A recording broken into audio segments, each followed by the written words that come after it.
ललाटं लावण्यद्युतिविमलमाभाति तव यद्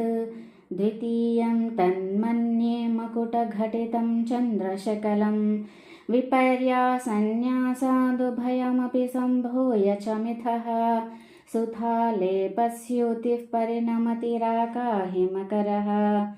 भ्रुवभुग्ने किञ्चिद्भुवनभयभङ्गौ व्यसनिनि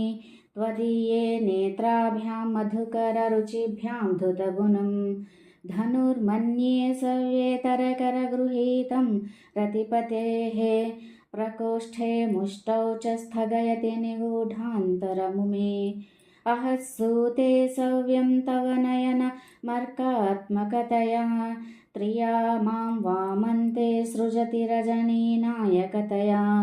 तृतीया ते दृष्टिर्दरदलितहेमाम्बुजरुचिः समाधत्ते सन्ध्यां दिवसनिशयोरन्तरचरीं विशाला कल्याणी स्फुटरुचिरयोध्या कुवलयैः कृपाधारा किमपि मधुरा भोगवतिका अवन्ती दृष्टिस्ते बहुनगरविस्तारविजया